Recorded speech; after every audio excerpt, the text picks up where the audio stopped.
What's up? What's up? What's up? Welcome back to After the Snap. It's me with a fresh buzz cut. I'm Tasha Pierce, and I host this thing. And I'm so glad that you guys are here to join with me to talk about some stuff on Engage Live this week. Thank you also for your patience with my situation on Sunday. If you are new here, our streams are usually on Sundays, and I felt like crap. I ate something that just didn't agree with me.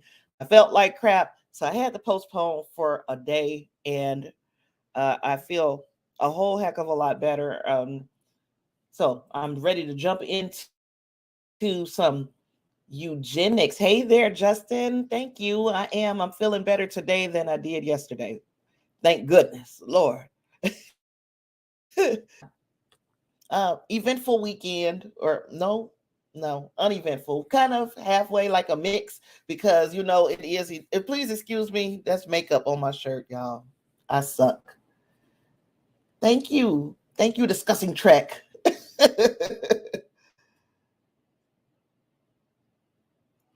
Hey there, the Snoopy. Hi there. I'm glad you could join us again here. This week we are going to be jumping into. Hey there, Win Grace. You too. Oh, I got a nice little house. Got my house regulars. Yeah, it was like a graduation weekend for some of my son's cousin, and we just had a lot going on. Not necessarily me, but hey there, Clarence. Not necessarily me, but the household had things. So yeah, busy weekend. Everything is back to normal again now. We are going to get into some eugenics conversations. Thank Clarence who suggested this topic. We did kind of like we waded in the waters last time we talked, as we were talking about mapping the stars. We kind of segued into uh, we segued into eugenics for just a second, and then we scooted up out of it. And Clarence said, "Yeah, we need more of that conversation," and I appreciate you for suggesting it because it is timely. Go very well with what we might be getting into in Strange New World. So that this is going to kind of be our pre-gaming, part of our pre-gaming for Strange New Worlds. But it's also a good conversation to have because, and forgive me, I'm back to, I'm disappearing into my backdrop. But we have seen this conversation played out in Star Trek quite a bit. And it's time to ask ourselves, is there a time for a difference in opinion about the eugenics question? So we'll talk about that. But before we get into that, let's get this palate cleanser out the way. We're going to talk about our Beyond the Holodeck question of the week. So our Beyond the Holodeck topic was Romulan and Klingon empires. Since the Romulan and Klingon empires are multiplanetary entities, can we assume that some of those planets are inhabited by other races? If so, what would their status be within the empires? Are any such races mentioned anywhere? This was from Reddit and from user Tall76. So I'd like to hear your thoughts, what you guys think about this topic in the chat. I would appreciate any and all answers as to what you think the status of those extra planets are in the Romulan and Klingon empires, and what are their status within the empire. And do you know if they've talked about this? I got a feeling that they have very briefly mentioned it in, and gosh, I can't remember. I do remember. I'm going to give everybody an opportunity to answer, and I'm going to tell you where I remember hearing about other races, not what the races were, but that these other races exist on the, speaking for me, the Klingon Empire.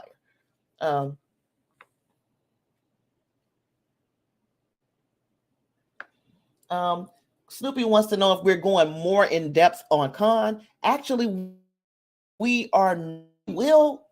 going to touch on Khan. Of course we are. But everything that we are going to be discussing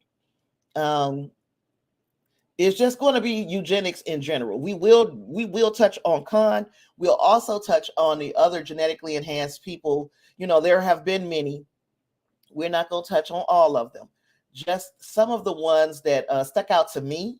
And if some stick out to you that I have forgotten, I love to hear about it. But we're going to talk about eugenics in general.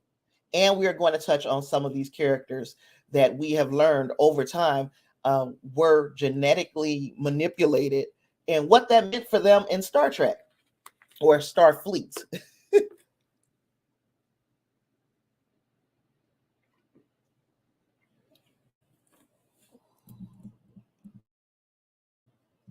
So Wingray started off with the most obvious, the Remans.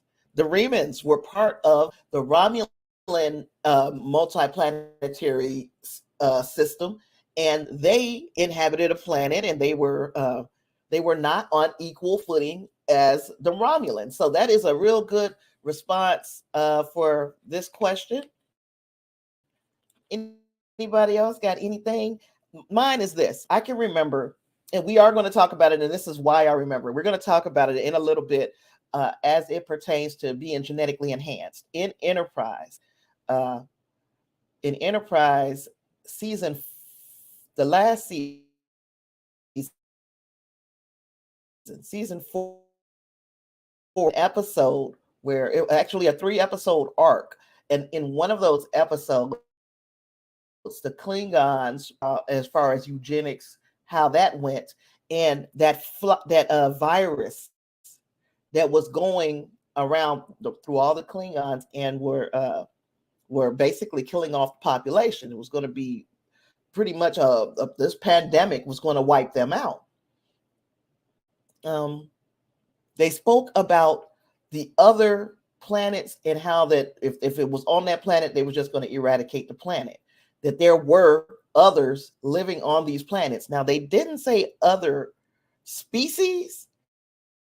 They said other races. So I don't know if that would be other races of Klingons or would that be other species. But obviously, there is Kronos. Kronos is the home world. It's the original Don Dada, and that is where all the answers are coming from for the Klingon Empire. But they were willing to eradicate the rest of these planets if necessary to stop the spread of this virus. Let's see what Clarence had to say here. Clarence said Romulan had others according to the comics. Picard had a run-in with the Tal Shiar after he wanted to evacuate a native species from a planet within the Hobus blast radius. Another, and I would have never known this one, of course, because I don't read the comics. But that is another good example of the Romulan Empire having other species. Wingrace says, in the original series, Klingons were attempting to take over several worlds. For example, the Organians, which they obviously failed. Justice says, I believe the Empire has races, but they're considered conquered people, such as the Tessic or the Tessiac. So they're subject to Klingon rule. Good point. Clarence also says, I'd assume the Klingons would be against it, but he doesn't know for sure. I think they would be too. They wouldn't put it like this. They would love to have that world under the Klingon umbrella, because that just means that this race, this warrior caste of a species has conquered yet another planet. But they wouldn't want them to be like, you're not us now. Don't think you're a Klingon just because we conquered you. You were, as Justice said, you are a conqueror. I mean, I'm sorry. Was that Justice who said it? Yeah. As Justice said, you're a conquered people. You're not a Klingon. The Snoopy says, I think the next generation, the Hunted, we'll be talking about that as well, or Hunted, it took Riker and Worf. It took Riker and Worf to just pin them down. Picard, near the end, told the government to drop all weapons as their elite into building. I don't understand his last part, but I do know that we will be talking about the Hunted as well. The Dominion, Jemadar.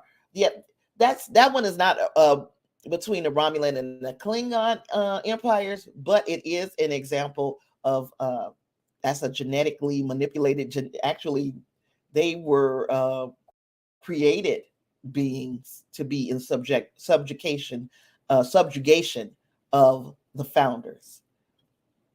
When Grace says, if you look at Undiscovered Country movies, I know the Klingon prison planet had many different species. It logically follows that some of those were probably beings from within their own borders. Very good point. That's another excellent point. So yes, we had some good answers for Beyond the Holodeck this week. So if user Tall 76 had this crew, then they would have an answer to their questions. But it was a good question, and it was some very good answers. So thank you guys for participating in Beyond the Holodeck this week. Before we get into the Trek Perspective question this week, I needed to tell somebody, who was it? If you are unable to watch Worlds, YouTube has been airing the first season of Strange New Worlds. You can pick it up on YouTube. If you haven't, I don't know if this is specifically to the US. Hopefully they didn't or so hopefully it's not locked to this area. But if I do know that Strange New Worlds season 1 has been on YouTube, and it will be for a very limited time, probably just giving people an opportunity to get caught up to help the decision about wanting to see season. Okay, so our Prime Perspective question of the week. Let me see. That question that I had about whether it is geo-locked, I think Wayne Grace has an answer here. Wayne Grace says, I think you need a VPN to watch it outside of the US, or at least someone from the UK mentioned in their video that was the case. Oh, I'm so sorry to hear that, because there are so many people who haven't been able to see it. And I'm telling you, if you've not watched Strange New Worlds, the first season, absolutely excellent first season of Star Trek. I can't think of one that was better. A first season, I can't think of one that was better. Besides Prodigy. Prodigy had an excellent first season as well. Prodigy had a little bit more to sink your teeth into as well, but that's, even though I'm saying it had more, but being realistic, it really didn't, because each one of those episodes was about 30 minutes long, and there were 20 episodes, so that's really just 10 hours of content. And that's pretty much what we got out of Strange New Worlds, but I digress. I'm all over the place. Thanks, Will Grace, for your quick response about whether or not people outside of the U.S. would be able to watch it. Now, our Prime Perspective question of the week was, in the Star Trek universe, eugenics is depicted through characters like Khan Noonien Singh and other genetically enhanced superior beings. And superior is in scare quotes. So how does Star Trek's portrayal of eugenics challenge or reflect real world discussions and ethical concerns surrounding the topic? I got two answers, of course, and they are usually from the same two people, Justin and Wingrace. So this week we're going to start with Justin's answer. Justin answered, I believe Star Trek has done well with this subject in terms of showing the downsides and positive sides. The issue always seems to be in real world terms. Somebody or a group starts preaching superiority and their God or our gods and better than this group or this person, and then wants power over this group or person, and people fall into that thinking. It just leads to sorrow. I can see it happening with superhumans, or genetic engineering was to become the norm for humanity. For every positive, there's a negative. History has shown that. it's a difficult subject to talk about because it is very personal for people, brings out the best in us all and the worst in us all. I want us to stand for our beliefs and have choices, but also learn from mistakes from those said beliefs or choices. I believe we can change and be better and should have a chance to change and a chance at forgiveness and respect. I want that for all of humanity and the universe. Love and respect to all. Thanks for the great, oh, I'm reading. Thanks for the great questions, Tasha. You are quite welcome. I appreciate your response. That is actually some very good points there, especially when you're looking at it from a real world perspective. Um, Maybe not in eugenics so much right now, but we are seeing these culture wars going on, and it's in many ways it is bringing out the worst of us as people, and that is me speaking again for Western society. We're seeing it in the UK, we're seeing it in North America, we're seeing it in a lot of places where there are certain buzzwords that bother people.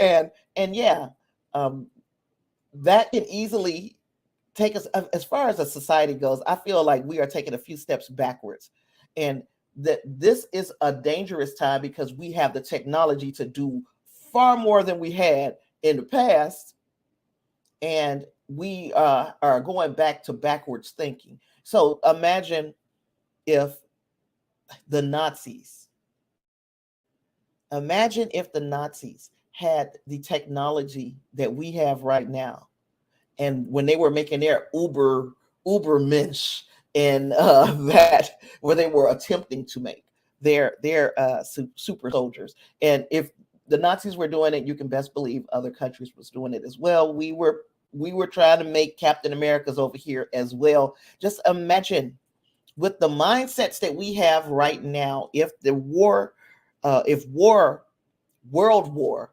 were on the brink, how much would we find out that our governments were doing as far as trying to create these super soldiers? And where would that lead us as a society? It's crazy to think about, but here we are. And then we got Win Grace's response. Win Grace says, personally, I would like to see more of the opposing viewpoint on an ongoing basis. Now, this is in the Star Trek universe. The whole Khan thing made sense back in the 60s, right? But the few times we have seen a challenge to this system in more modern Trek is generally played as a one-off kind of situation. Bashir was just one. Conceivably, Una will end up being classified as one of the good ones, etc. Eventually, you think they would realize that a whole bunch of the good ones can add up to something more. We did get to see a bit of the other side on DS9. That being said, we see how long they clung to the no cloak thing. So this actually tracks pretty well with the Federation we have seen presented. Is it the Federation or is it Starfleet? Two different things. Starfleet is us. The Federation. Does the Federation have the same rules against having genetically enhanced members as Starfleet? Heck, maybe something does happen in Strange New Worlds, which results in them reaffirming their belief in the band. That would be a nice added story element. There you go. Said sorry for your sentence structure. Yeah, as long as I can kind of figure out where the periods and commas go, I'm good. It's sometimes I think when people are using text or speech to text, if they don't say period, space, or whatever, then you get a long run on sentence. I'm fine. So let's see what William Grace has to say. The Federation has the rule because the race they encountered in Strange New World season 1 were trying to undo their genetic manipulation in order to join. You are right. Um, The Snoopy says outside Star Trek is Universal Soldier, Dolph Lundgren and Jean Claude Van Damme, then a comic 2000 AD, Rogue Trooper. There is so many outside of Star Trek. It's easier because I know I'm more familiar with the rules inside of Star Trek, and because the conversations here generally kind of lean towards Star Trek, I'm sticking with that universe. But yes, you are correct. There are other universes, sci-fi universes that deal with the exact same types of question. Okay, so with that, I don't know. Was there any other news? Did anybody hear anything else while I was like laying in bed, writhing pain? Did anybody else hear any other news that would be interesting to share as far as Star Trek is concerned? If not, we're gonna go into Before Space Seed, the rise of the Augments. I am going to pull up some notes. I don't never use them. I don't know why I'm gonna even fool myself into pulling them up. But here we go. Okay, so in Star Trek Strange New Worlds, Season 1, we learned that Captain Pike's first officer, Una, was an Illyrian. Now, the Illyrians are a race of people who adapted themselves to colonies rather than terraforming these worlds to fit their needs. So while many consider this an admirable trait, because that is to me, instead of going and tearing up a planet because you want to live on it, if we had the ability to make ourselves different so that we can live on this world or commingle with the inhabitants of this world, that would be so much better than yeah, that would be so much better than going and tearing up a world just so that it's good for us. Not thinking of any other species that may be in the area who maybe this world is uninhabited, but other species may visit this area from time to time to do this or that. Now we come and take it over. We come and take it over and make it our own just because we can. But anywho, I done went off on another tangent. While many will consider this an admirable trait, Starfleet had a very different opinion of the race. So, because of the great wars on Earth, there remains a strict rule against anything that resembles genetic engineering or scientific manipulation of the human genome. So, Una entered into Starfleet aware of the regulations against her genetic status. And when she was discovered, she did face court-martial. So today we examine how the eugenics wars in Star Trek led to Starfleet's, yep, I'm going to say it, discrimination against all genetically enhanced species.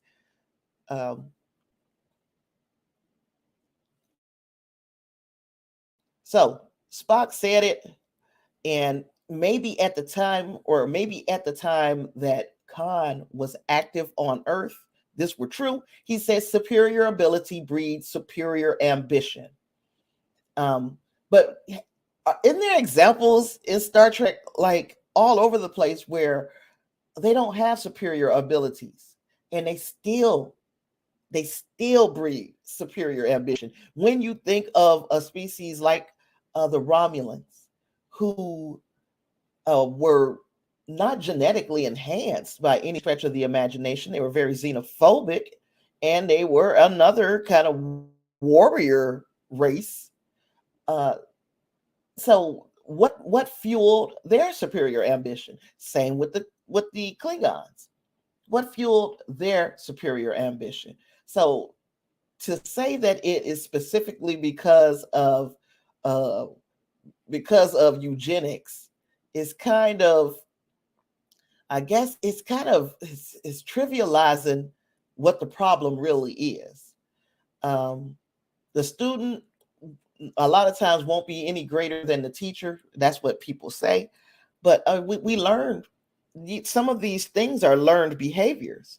So this kind of ambition to want to take over the world, this pinky in the brain mentality, that is kind of, sometimes to me, that is because it's a learned behavior. That's what you have been surrounded by. That people, when they got a measure of power, instead of coming and in peace like the Vulcans, and to help a society move to the next level, instead of doing that, it's like, well, let's just take it all over. Let's just say this is ours. It's all ours now. You guys can't. No, we're going to conquer you. And we've seen it. Of course, the stories are told from an Earth. I don't know why my mouth is such mush today. An Earth perspective. So the stories are told from an Earth perspective. Then it's going to be told from things that we did here. This is how we act when we get power. The next thing we do is try to take over the world. The Snoopy says the Romulan conceded, though Klingon did try genetics. They caught for their status as warriors. They fought for their status as warriors. A superior fear. So, are we saying now that because superior ability has now bred superior fear? Because that makes sense too. In the Star Trek universe, we're gonna talk a little bit about Una, because I watched this episode today, this final episode of Strange New Worlds, and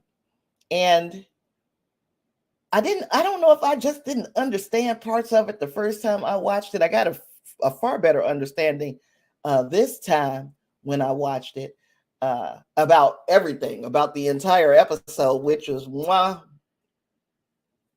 chef's kiss, beautiful finale.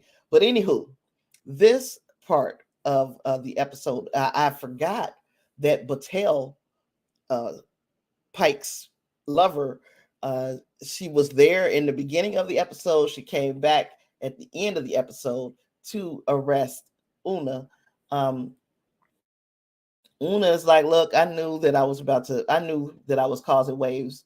I knew that there could be a problem if I were ever found out for being an Illyrian. So do not get yourself in any trouble, Pike. Because you see Pike is grabbing the arm of that security guard. He's like, you was going to let her go.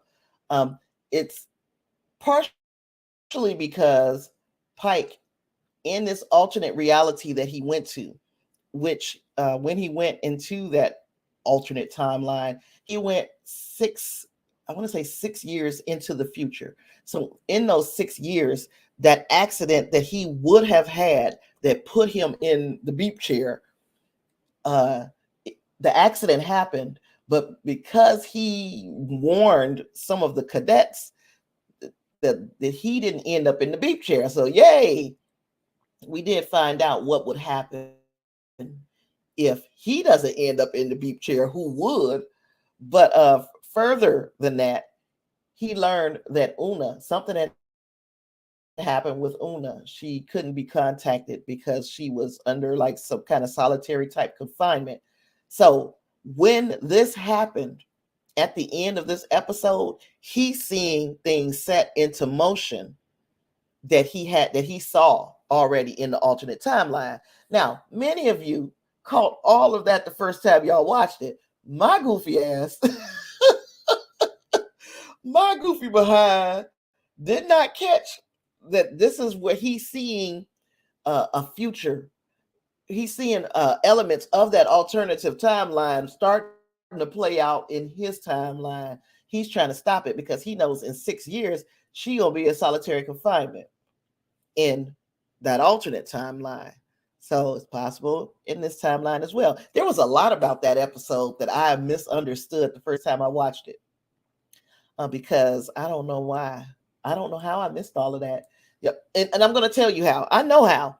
I missed all of that because these are standalone episodes. So I'm not even looking for connections. I'm just looking at the episode like, wow, look at this episode. It's just like that other episode. Instead of looking at the intricacies of the episode, and a lot of it stood out to me or would have stood out if I was still in putting things together mode. I'm staying in putting things together mode this time. The Snoopy asks, haven't the Borg some theories based on medical genetics and trying to save a queen that serum having nanites eventually took over and the rest is history? I don't know. Well, I do have questions about, and this is a whole different set of questions, and maybe we can do a talk about this too. Who was what was the first Borg? What was the very first one? When Grace says, I think it comes down to nature versus nurture. Superior ability breeds superior ambition. Used during war, they become Khan. Used during peace, perhaps we get Bashir or Una. Circumstances still apply. Were we in war when Khan was created? And I'm trying to remember. Khan was created, and the I guess the ambition of that group of super soldiers got to be so great that they took over different sectors of the world, and then they started clashing with one another. Am I to? We're going to get to Khan, and when we get to Khan, you tell me if you're seeing it the same way I do. Does the Picard finale put eugenics to rest? I don't think it does. Let me think now. Say table that question. I'm gonna put it on the table too. I got two questions, or I got two topics on the table. So please, you know what? Let's I'm going to put the stars on these so that maybe I can come back to them. And when Grace says, I'm applying the books to what we know of Khan, I guess I shouldn't do that technically. If to me, if they want to start introducing elements of the book, which I am not against, but it does kind of put us in a disadvantage when we're trying to have a conversation with the books, because just like that timeline that Pike saw himself being the captain in charge of the ship of the Enterprise during Balance of Terror, the books can be that same alternate timeline, same type of alternate timeline. And we don't know how they're going to approach bringing some of those elements into Strange New Worlds or any other Trek moving forward. But yeah, I get what you're saying. The books do probably have far more time to flesh out the character of Khan. All we got now in the series is what Space Seed and the Wrath of Khan, and then we get several mentions here and there of Khan over time. Snoopy said, let's put it all on the table, open it up. We're going to do things in order, though. And we're going to come to a point where those two questions become the questions that Win Grace and that Clarence have brought up. They're going to be more, it's going to fit more into the theme of what we're talking about in that moment. So, in the Star Trek universe, eugenics is depicted through characters like Khan and other genetically enhanced superior beings. That was my question. I'm sorry. I added in my notes. So these eugenic wars were said to have been between 1992 and 1996. However, Strange New Worlds also established that the actual date, Strange New Worlds and Picard also established the actual dates are unreliable. During that period of history, things got lost here and there and everywhere. So records are not to be completely trusted. So they said that because, to me, it looks like they have pushed the Eugenics Wars and the second Civil War all off, and also the World War III. Pike told us that all three of those wars were the same thing. So the Eugenics War, the Second Civil War, and World War III were all pretty much parts of the same big ass conflict. So that made things a whole heck of a lot different. Now, there is such a thing as negative eugenics, which is aimed to eliminate through sterilization or segregation those deemed mentally or morally undesirable. We saw that in other races in Trek, where if a person was born with a disability or a birth defect, that oh, we can't do nothing, just throw the whole baby in the garbage. So that's reverse eugenics or negative eugenics. What we are seeing, what we are talking about mostly here, is just regular eugenics. Also, you have to ask yourself about characters like Geordi. Geordi was born with these visual impairments, but then there came a point in time right around, was it season 2 of The Next Generation, where Dr. Pulaski was offering him an opportunity to have his eyes fixed, quote unquote fixed, and he's like, no, I got to think about that. You're giving me something to think about, because this is a life that he's already led for umpteen however many years, and now you're telling me that he wouldn't need this visor anymore, and that visor had become a part of him.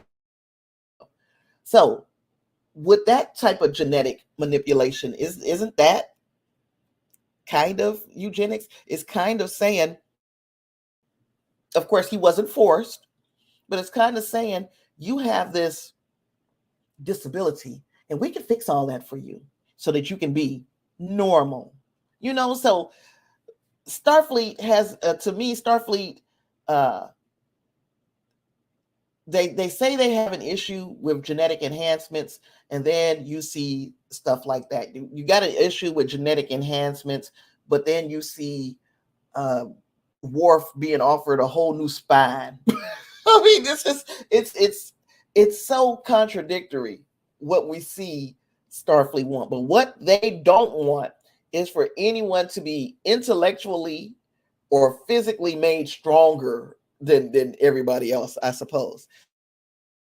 Back in the day, there were movies long before we got to Star Trek and their ideas of what eugenics were.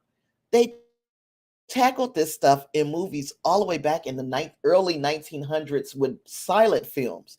So it is there were questions that were being posed even then about the I guess the morality of eugenics. And then we get this was in the early 1900s.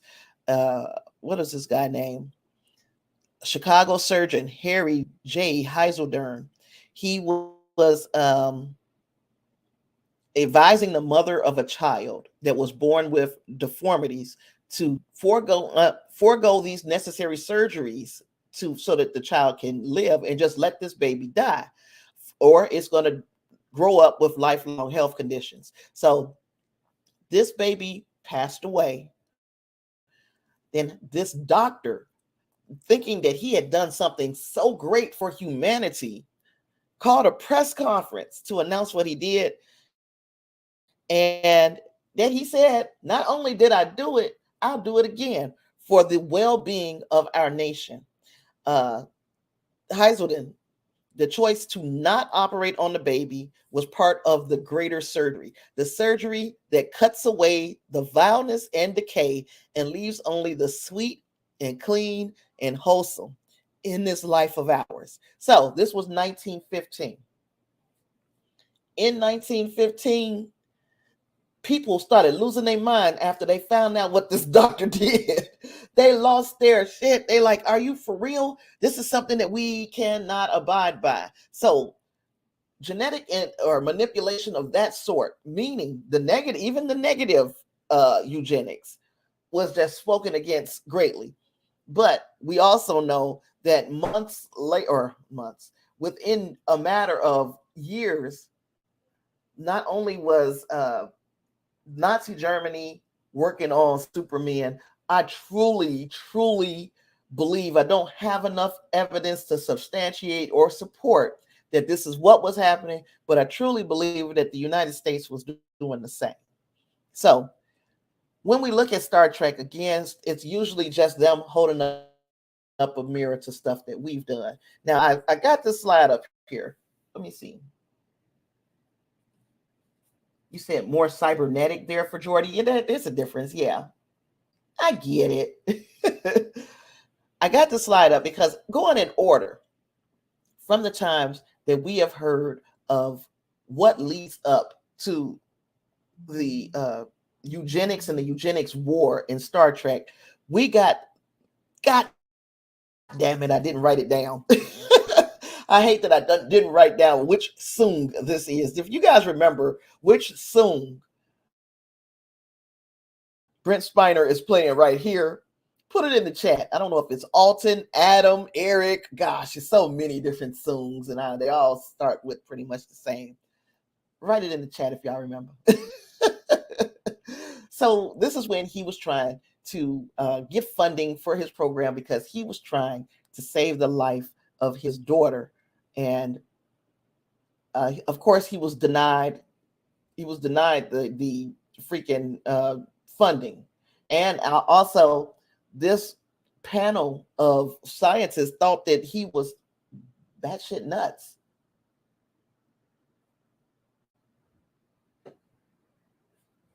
Exactly, when Grace, and I think that is the episode that I was thinking of when, and another episode, the episode where the Romulan and Geordi were stuck on that planet together, and the Romulan asked Geordi, he was like, "Are you blind?" And Geordi said, "Yeah, without the visor, I was born blind." He was like, "And they let you live?" So even, these were questions that were brought up. You wouldn't have survived. We would have thrown you right in the garbage. And there was that one. Okay, we're delving. I'm getting easily pulled into a segue. But then there was also that one where he oh gosh, and then I just lost my train of thought. That beep just did for me. Adam, right? Adam. Thank you, Justin. Adam, yes. So, Clarence, I didn't even see where you had said Eric. So if that one is Adam, then Eric is the one who is Eric is the one from Enterprise. So anywho, oh yeah, that one episode where the people wanted Riker, Dr. Pulaski. It was in season 2 as well. And Geordi, they went down to that planet, and the planet wanted to clone Riker and clone Pulaski, and they were like, no, but they did it anyway. The inhabitants of the planet, but they didn't clone Geordi because Geordi had that birth defect. But anywho, so we got Adam. Thank you guys. And don't forget to follow me on Twitter at SnapAfter. Please hit the like button on this video if you've not yet done so. And what else? What else am I supposed to say? Subscribe if you haven't done so. I think I've got everybody here, though. Thanks. And I got somebody on Facebook, so I appreciate that. I don't know who that is. If you're on Facebook and you want to say hi, say hi. So Adam, he was denied these funds, but we know that some BS goes down in the next slide, because that's when he got that card. And one of the things that I didn't notice, and you call me crazy, but as I was going, hey, David, glad you can finally join us. I don't know if you've ever been with me live before, but thank you for always commenting and always liking my stuff. I appreciate it. I didn't realize how much Q's calling card looked like the IDIC. So I'm going to guess that the IDIC looks like a Q, and that's why he's called Q. But anywho, Q is going to offer Adam and make him an offer he can't refuse. He is going to push his research that much further if he does him a solid. Now, I don't know why none of it makes sense to me. You think it's IDIC too, huh? So yeah, it absolutely was lost on me that a Q is the idic, and it, okay.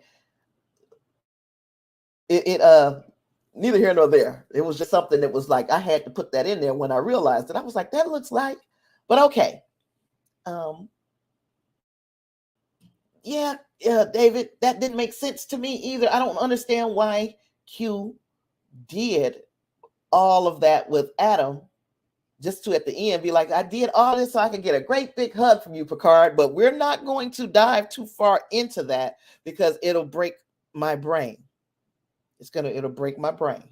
But we do know that this is the earliest, because this is in 2024. So this is the earliest that we start seeing things put into motion for eugenics in 2024. Let me see.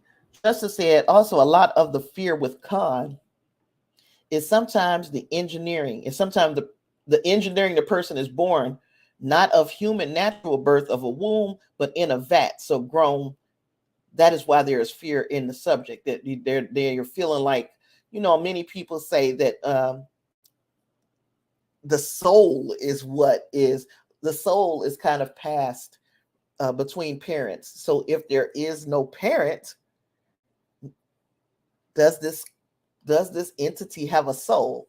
And then that also leads into a lot of different arguments where, like, what do any of us have a soul? Is a soul something real? Is a soul something, uh, you know? And that's philosophical questions that I'm not about to get into right now because we could talk forever. David said it was great to see him again, but if you think about it too much, it will, as you say, break your brain. Yes. Thank you, Reinhardt. Yep, I let everybody know I was sick, not feeling well. I ain't gonna call it sick. I just really wasn't feeling well yesterday, and so I didn't do a show yesterday. I went on today instead. Also, I saw your message. Even though we got to work on that text to speech thing now, or speech to text, we got to work on that, Reinhardt. But like I said, I had announced last week we had some very unfortunate technical difficulties when we were doing our live stream. I mean, we were doing our panel at Comic Palooza. We did not get very much of the footage. In fact, what Clarence was able to get, he's like, it's even garbled. It's not. We ain't gonna be able to put that out. And I'm so sorry that that's the case, because I think the discussion went so very well. We had so much fun. So. But thank you for being here, and thank you for asking about that.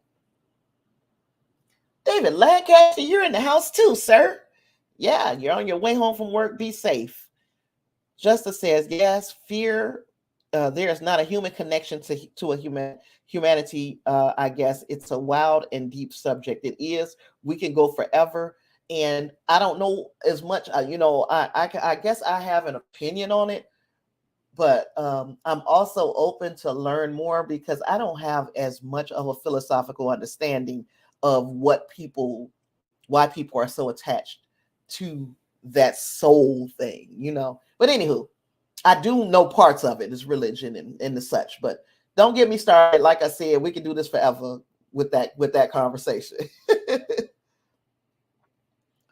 Okay, so when Q and Adam finally meet up, Q is offering him the blue pill. It's like it was just so much going on with this part of things, but we do know that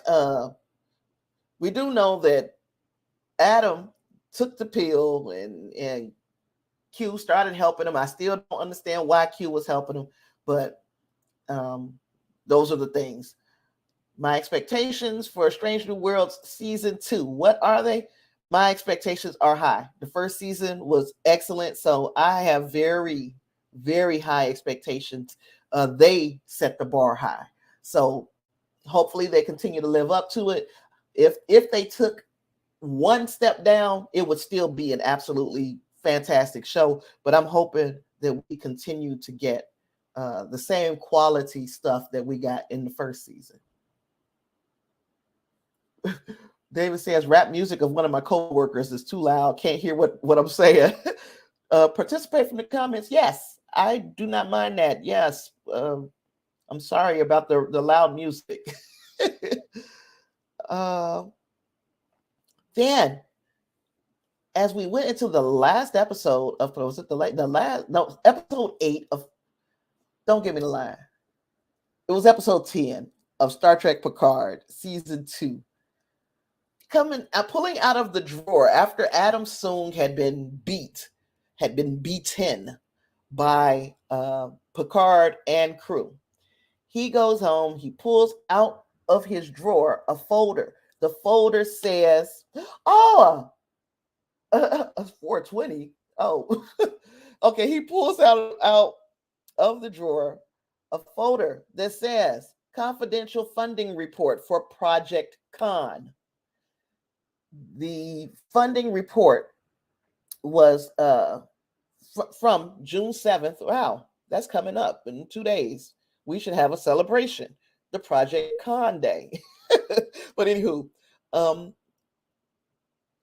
June 7th, 1996. So he was looking for funding for Project Khan in 1996, which tells me that that 1992 cannot be when the Eugenics Wars start, because he hadn't even gotten Project Khan off the ground in 1992. It was 1996.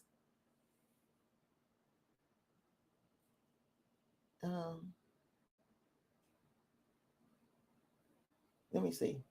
You said it was cool, but out of left field. More member berries.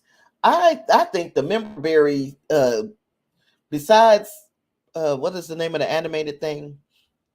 Besides Lower Decks, the member berry capital of the world was Star Trek Picard season 3. Oh gosh.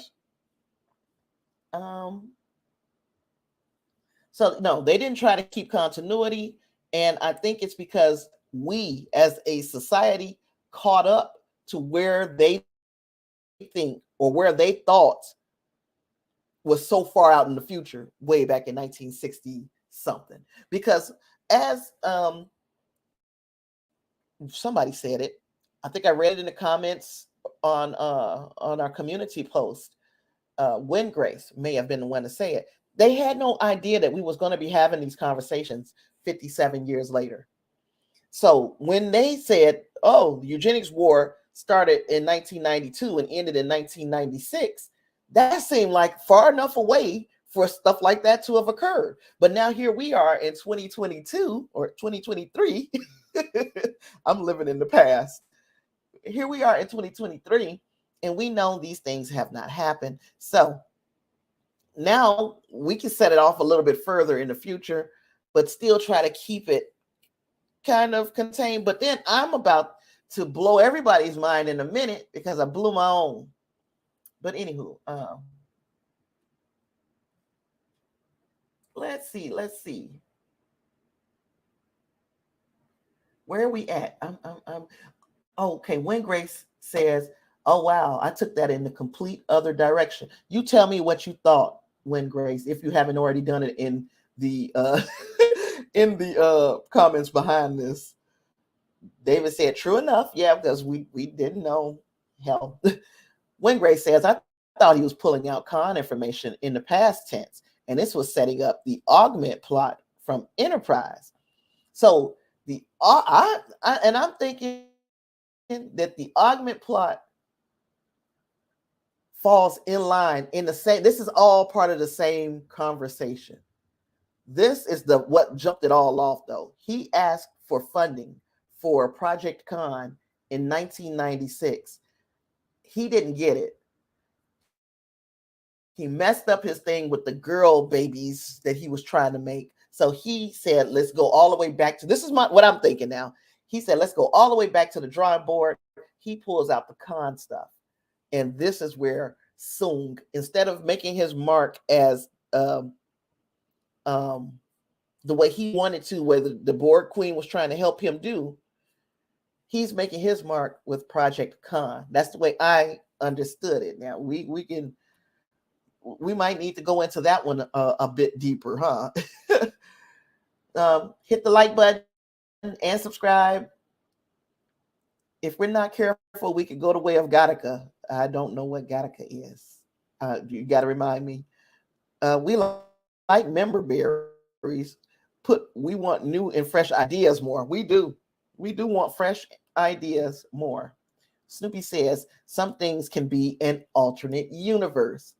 And I'm going to tell you in just a moment where the alternate universe, the big ultimate alternate universe, was made. Reinhardt said, Tasha, I would like to say I couldn't let something like this pass, but now the writers know how intense the fans are, and they're going to go over everything. Oh, okay. Wait a minute. Reinhardt said, Tasha, I'd like to say I could let something like this pass, but by now the writers know how intense the fans are, and they're going to go over everything in detail, which is why I know that was put there on purpose. This didn't happen in 20, or this didn't happen in the early 2000s in Enterprise. This happened in Picard season 2. Everything should be intentional. Now, even though they did some whacked out stuff in that that's the Picard season 2, it was just some whacked out stuff that happened. I don't think this is one of the whacked out things. I think this was intentional. It was a conversation starter. It was to piss off the fandom, the people who don't believe that the writers have a direction. I think the writers clearly know where they're going with this Project Khan thing. I also think that we might find out that what I hope is that there is a Sung movie on Paramount Plus, that they tie all this up with a Sung Dynasty movie, but that's just Tasha's wishes. You guys let me know what you think. Reinhardt also said, if you're going to shove an Easter egg in there, make sure it fits, because instead of us going, oh, wow, we just go get it right. And I agree with you. This is why I honestly believe that this was intentionally put there and that it will come back. There will be meaning for this Project Khan folder. David says, would be cool if they did episodes on the Eugenics War. I think they will somewhere. I can't say for sure, but I think we're going to see something. I think it's going to be a movie. Justice says, Gattaca is a classic. It's so on point with what we're discussing. I'm going to have to look into that, Justin. That would probably be a good, you know what? We'll talk about it. I'm not going to put it out there in the world yet. David Lee says, you're great, Tasha. If I lived on your continent, I'd hunt you down to put a ring on your finger. Feel like your Dana could put a ring on it. But I don't. And it's already D-Day here, so I must go. Keep on keeping on. What is D-Day? I appreciate it, though, David. Yeah, I would appreciate it. And if you are a Star Trek fan, sci-fi fan who enjoys having deep, silly conversations like this, I would probably marry you. Yep, just so I know that for the rest of my life, I ain't got too much longer left. At least I have somebody who I can have good, friendly, fun conversations with.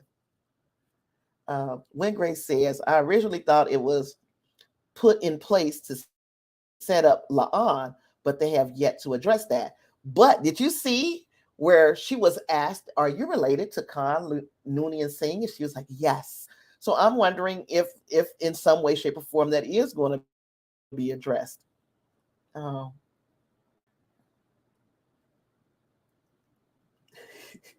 going to get you, Justin. Justin says Section 31 movie may deal with the Khan project. That also is an interesting thought. But I would love to see them tackle that in either a mini series or a movie. Now, when he said D-Day, Justin is going to tell me that it's the World War II liberation of Western Europe, which, of course, I know. I thought it meant something different to David Lee.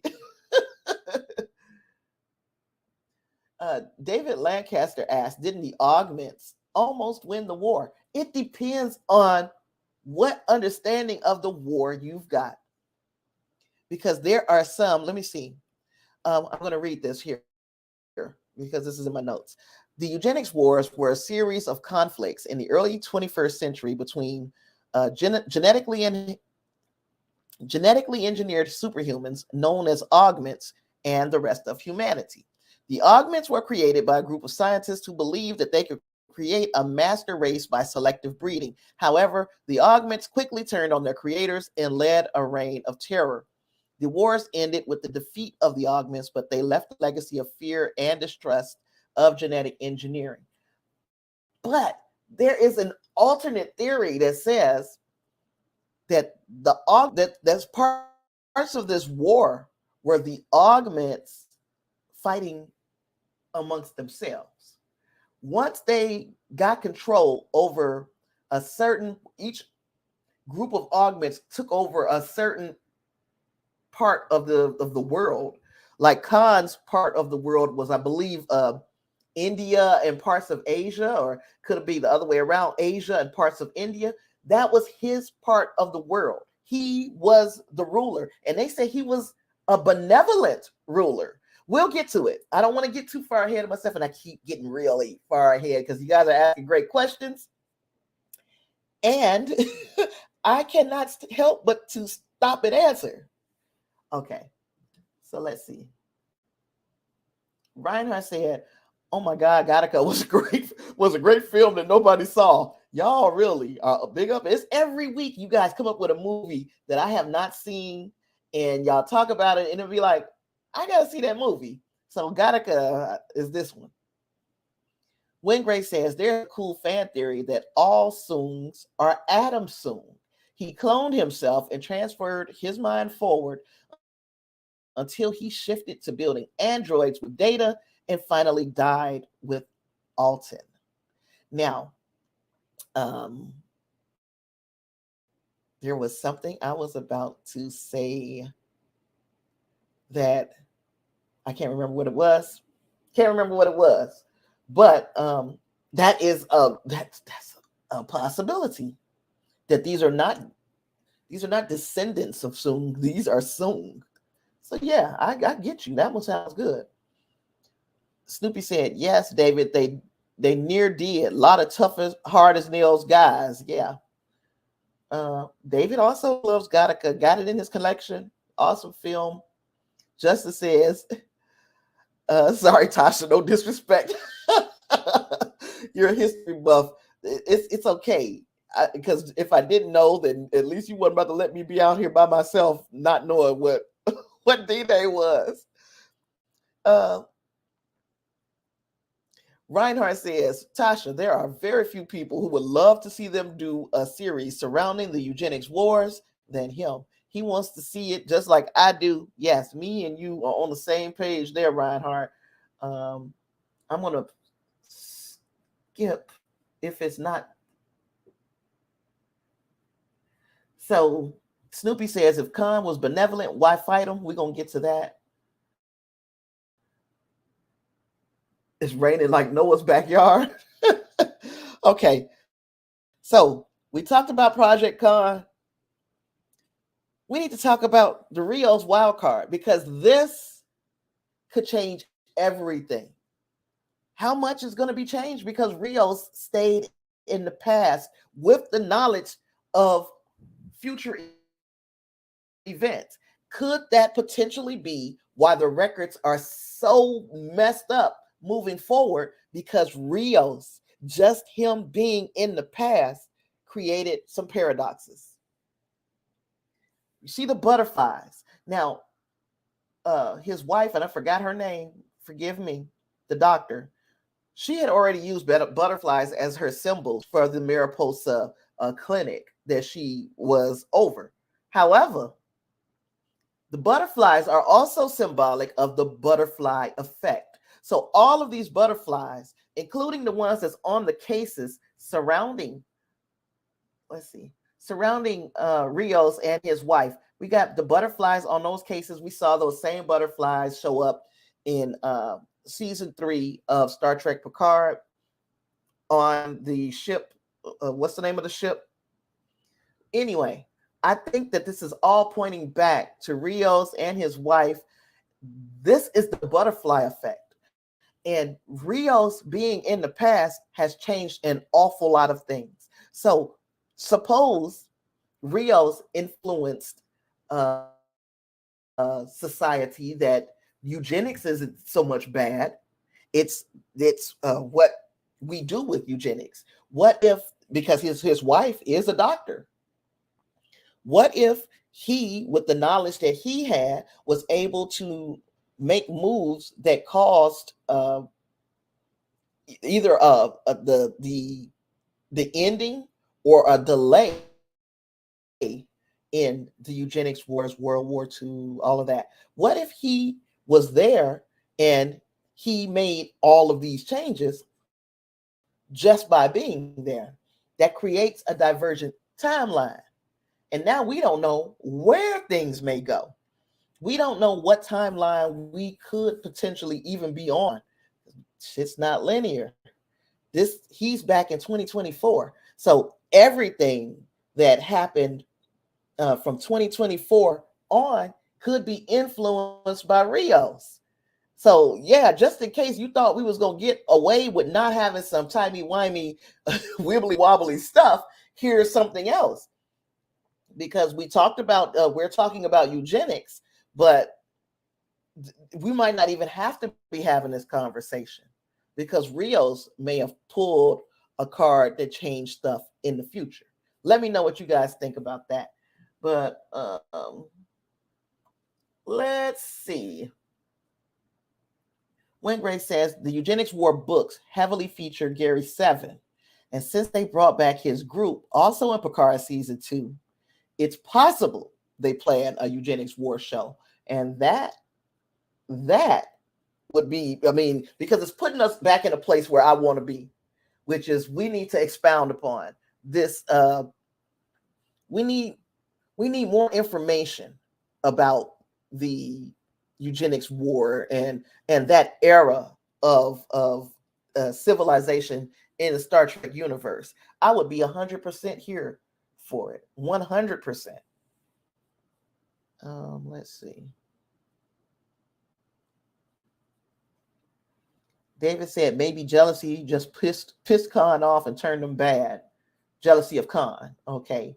Wingray says any excuse to get Rios back in some form, and I'm game. Even if, and I want to see him back too, but even if just saying that he was so instrumental in doing something in the past that it just changed everything, I'm here for that. But I do want to see him again, probably more than just, knowing that he killed the right butterfly in the past and set into motion something entirely different, which would be another timeline that, for all we know, that's the timeline we're following right now. Agree, Wingraves. Bring back Rios. Okay, David is lost. Who was Rios? Rios was the captain of the La Sirena in Star Trek Picard seasons 1 and 2. He was written out of the series of season 3, saying that he stayed back in the past because in season 2, most of that season took place in 2024 in that timeline. So Rios fell in love with a doctor in the past, and he stayed in the past. And that is Rios. He was for the 2 seasons we had him, a beloved character. I think if you don't get this actor, and I forgot what is his name. You guys, somebody will tell me in the chat. You don't get him and just barely, scarcely use him. Hopefully, they do have plans for a film or a mini series or something that tells us what he was up to, what he got into during the period of time that led up to the Eugenics War, because that's exactly where he landed in history. The Snoopy says the Eugenics Wars are only one of so many series stories writers could make across alternate universe or multiverse. Absolutely. We've talked about other We want mini series of a lot of different topics. That there probably wouldn't be enough for a full series, so we can get these limited series, and we have spoken about many of them over the weeks, especially since after we know for sure that that's the direction they're going to go creatively. So Eugenics Wars are just one, and since that's today's topic, that's why we're kind of hanging around in the Eugenics Wars area. Reinhardt said they even mentioned how the augments were fighting augments or fighting amongst themselves because their very nature with means they would have to conquer everyone, including each other. And I agree with that. Also, join us on Discord. There is a link to our Discord in the pinned comment on this chat. If you've not yet joined Discord, there's your invite. Hit the like button and subscribe. Follow me on Twitter and on Facebook. And David Lancaster said he broke the like button. Yes. Give it to me. Break it. Bam, bam, bam, bam, bam. So then, moving linearly, we move from 2024 to now we're going, and this is Eric Soong. And we see him in what was this? Like 11 years prior to the events of that 3-part trilogy of episodes in Enterprise season 4. Gosh, it said 11 years prior, so I'm going to think that would put it before Enterprise even went out into the stars. So before Enterprise even embarked upon its mission. This is, and I'm talking the NX-01 Enterprise. This is Eric Soong and some of the children that he had sired from the program that he was doing as far as making genetically enhanced people was concerned. Now, he also he did this, or how he was able to bring these children to existence is there were some eggs left from the eugenics era, from his predecessor Soong, and he fertilized those eggs and brought these children into the world, even though he was not supposed to. So now, during this time, there were other eggs that Klingons got a hold of. So now the Klingons got a hold of some of these eggs, and they did their own experimentation on those eggs. Eric Soong did his own experimentation on these eggs, and he brought about some augments. This is all, again, before the time of Space Seed, but it seems like it's after the time of the Eugenics Wars and all of that. So Santiago Cabrera, yes, very good actor. I like him. I think you did spell it right. It's perfect. Rios was in Star Trek Picard seasons 1 and 2. So the kids grew up and they doing stuff. Well, and basically, Eric Soong was locked up for doing this experimentation, for bringing these children into existence. They locked him up because he had pretty much become a madman. And these kids are trying to, they see him as their father. They're trying to get him out.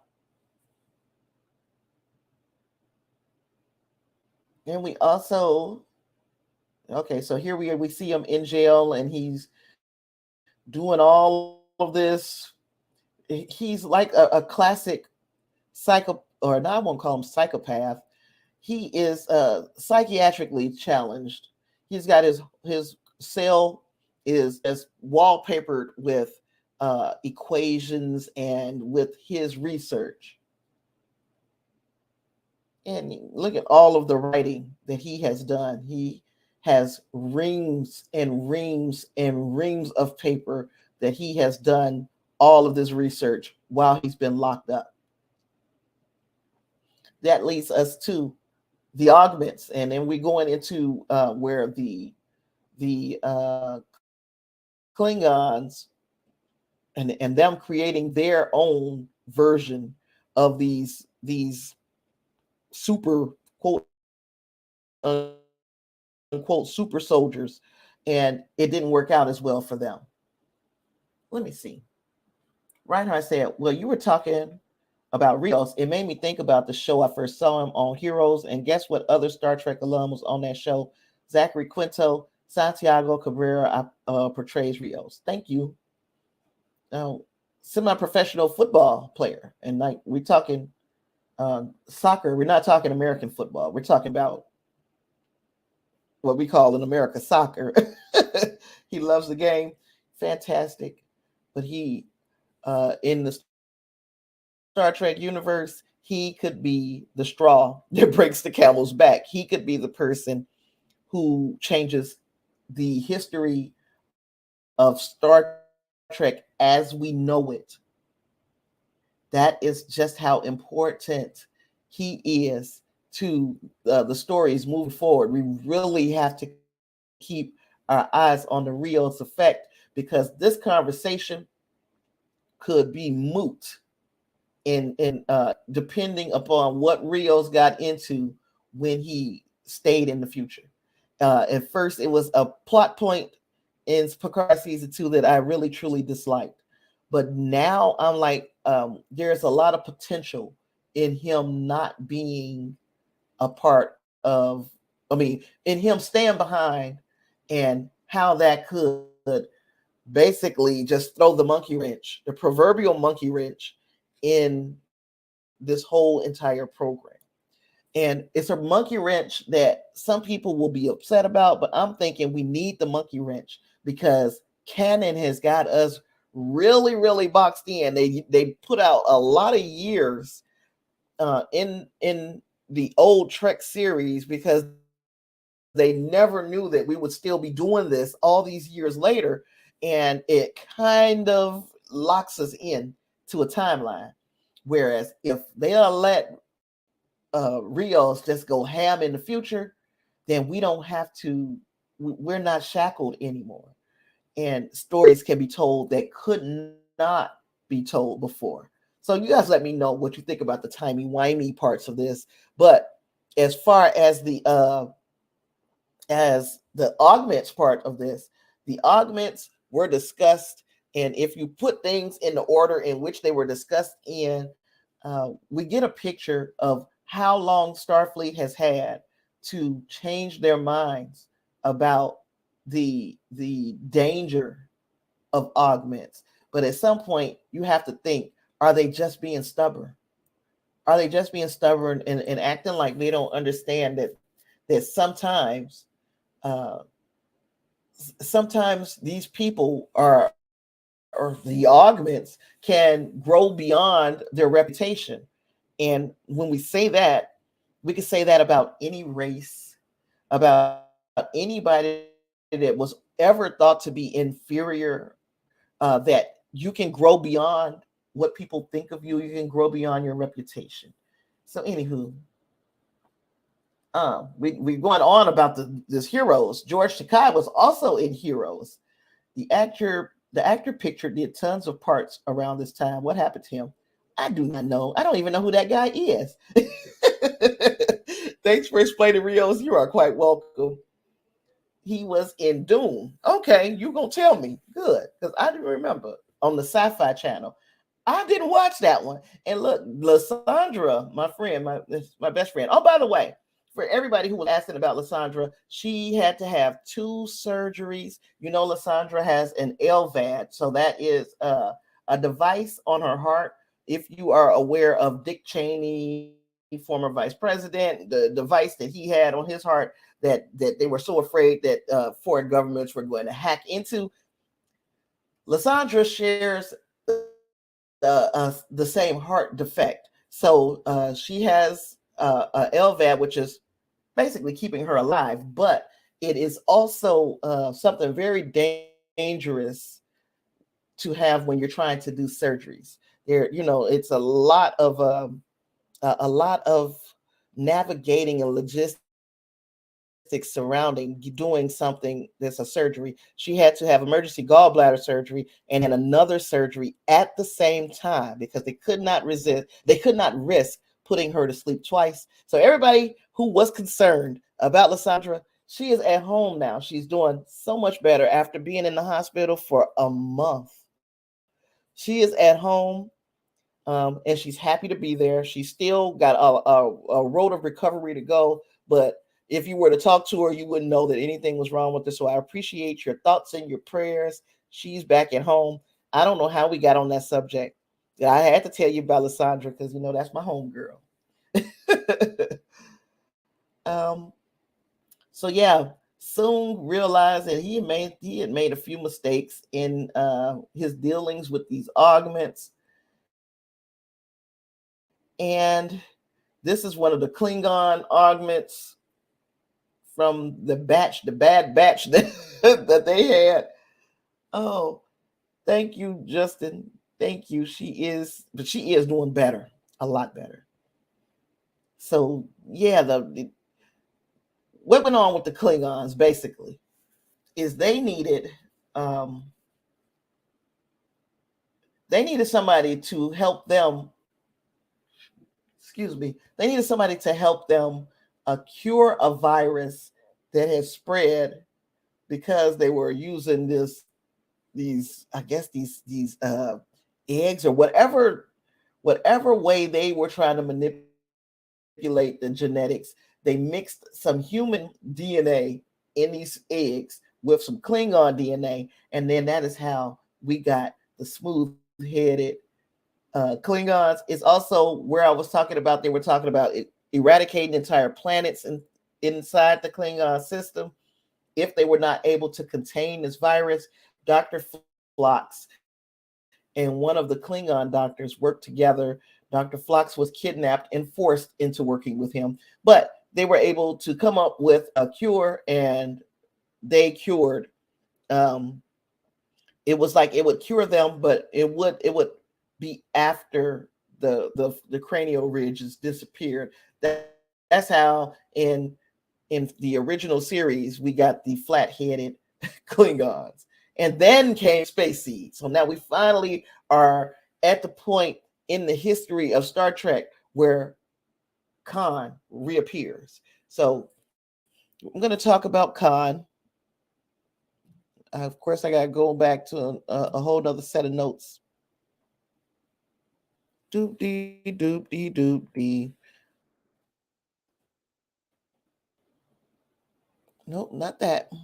Not that, not that, not that.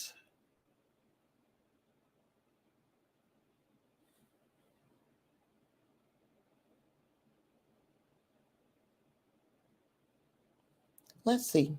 Yeah, I lost I lost my way.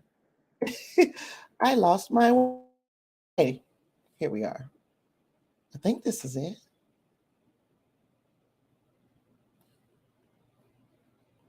I think this is it.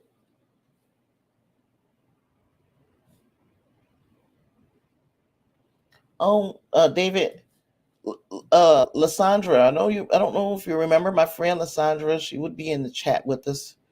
Um, she had been under the weather, and she had to have a couple surgeries. And again, because of her heart condition, any surgery is absolutely major surgery, and she had to have emergency gallbladder surgery and another surgery. So they had to do two surgeries on her at once because they can't risk putting her to sleep twice. So that was a long day of surgery and a long recovery for her, but she is on the mend. She is on the mend. Now I'm trying to. How about I just go to How about I just go to it in in fandom, because I can't find the notes that I had. So I'm going to have to go to Memory Alpha, and I'm just going to dig into Khan Noonien Singh there. And hopefully I remember what I wrote down as I see what they got to offer, because I don't remember. And everything I had, Memory Alpha is usually one of my sources almost all the time. So uh, sometimes, oh, excuse me, sometimes I think I know stuff, and I go and I still double check myself on Memory Alpha, and I find out I didn't know. That's how I operate. I don't like giving out bad information, even though sometimes I'm not perfect. But yeah, I don't like giving out bad information. So here we are. I'm gonna read. I bet you the information I'm looking for is on the next slide. What you want to bet, y'all? See, I knew it. I knew it.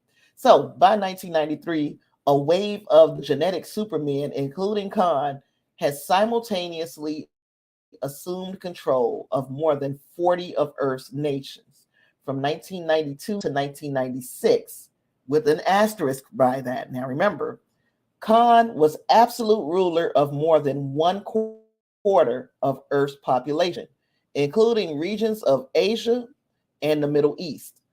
Considered the best of tyrants, Khan's reign was considered the most benevolent. So again, Khan was a dictator, and Khan was a ruler, and what most people, they are calling it a tyrant, even in Memory Alpha. But he was better than all the rest of them. He wasn't as heavy-handed as the other rulers. So, but because Khan was still part of thank you, David. Because Khan was an augment, period. They were like, they lumped them all in together, even though he was the most benevolent of them. Um, let's see.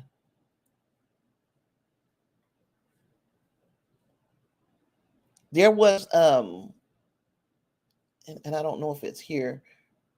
So records of the period, including Khan's origins, are vague. Khan was born or created in 1959. Again, this is according to one timeline. So we just got to remember that there are all these different timelines. So that part of the story was established in Star Trek Into Darkness, which we know is not going hand in hand with the series. He was the product of a selective breeding or genetic engineering program called Project Khan, based on a eugenic philosophy that held improving the capabilities of a man improved the entire human race. Augments produced by the program possessed physical strength and analytical capabilities considerably superior to ordinary humans.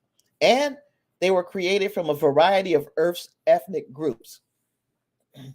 Khan's background was suspected by MacGyvers to be Sikh from the northern region of India. So that did come from Picard, the farewell episode, and also TOS Space Seed. So we know what we know about Khan, we know due to those two episodes. Now, Khan lived up to the axiom coined by one of his creators: superior ability breeds superior ambition. By 1993, a wave of genetic supermen, including Khan, we talked about that. Khan's regime was free of much of the problems that plagued Earth history of that era. So Khan was really about his business. He really was running his little neck of the woods better than any of the other dictators. Khan was never known for engaging in genocide or wars of aggression. So Khan was not conquering. Khan was, even though, yes, he did, he took over the whole quarter of the world, but he wasn't out trying to conquer other places.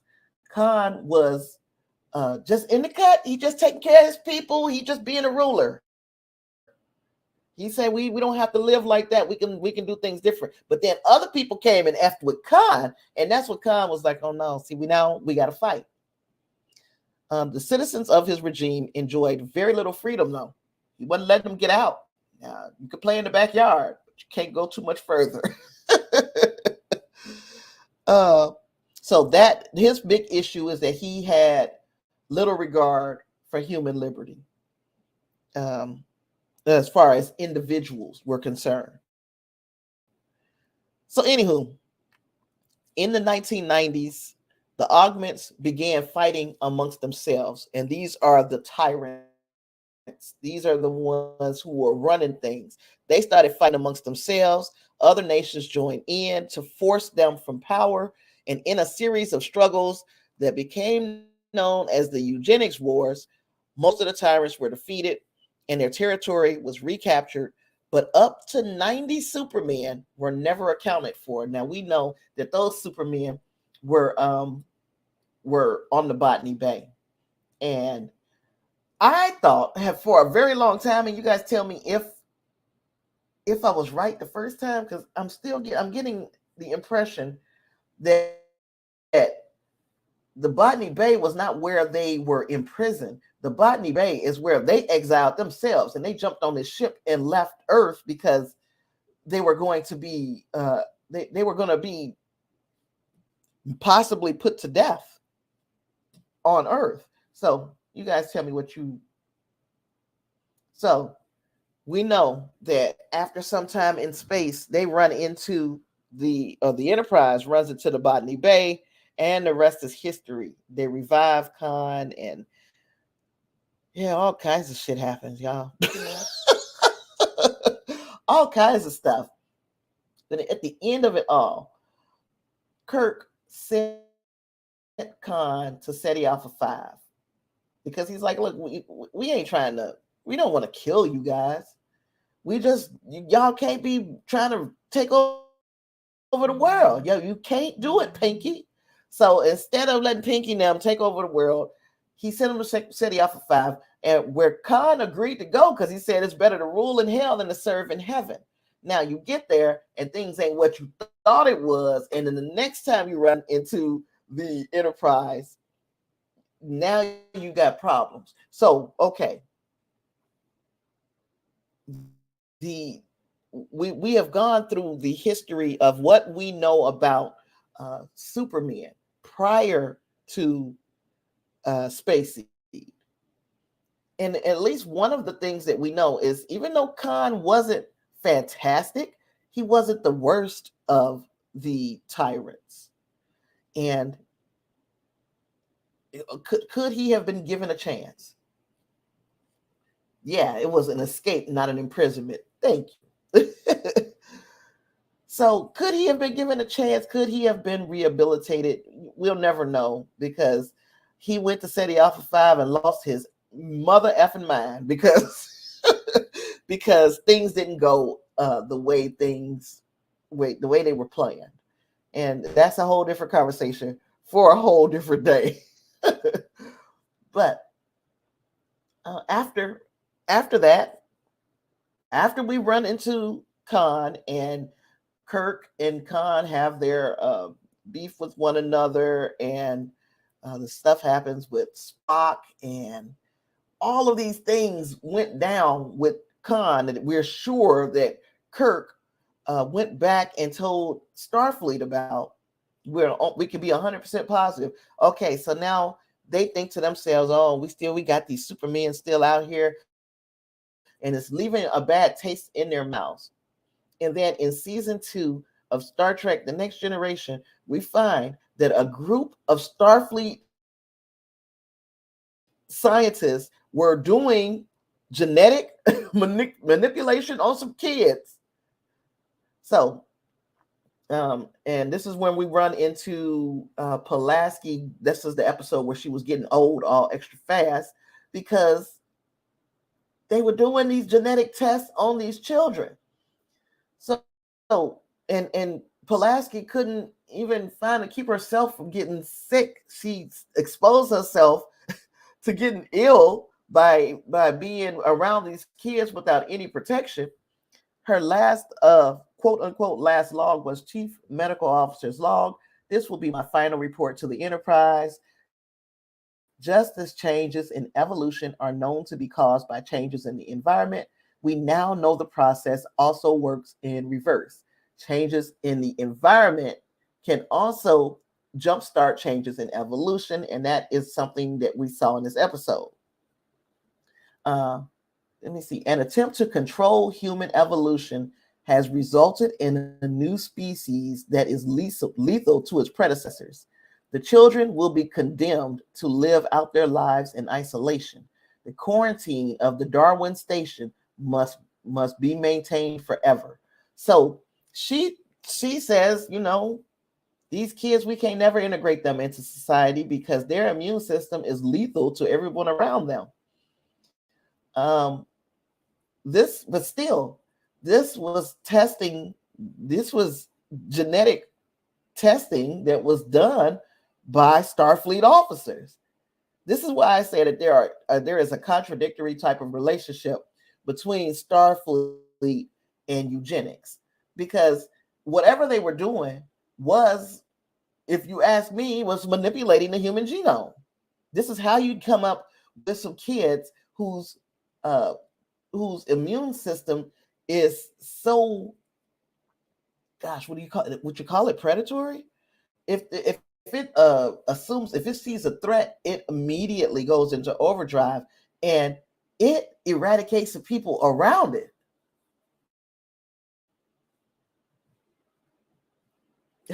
Okay, great, David. Glad you can hear us.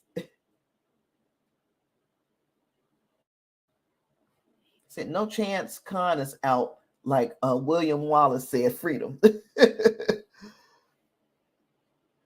So that is just another way. It sounds to me like contradiction. And if you guys see it a little bit differently, let me know so that maybe I can see it that way.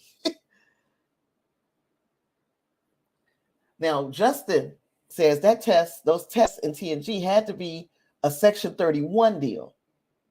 Now, they didn't call it Section 31, but of course, Section 31 did not exist in TNG just yet. It existed, but it didn't exist. So I can see how this would be the kind of thing that you would see Section 31 doing, as far as this type of genetic test.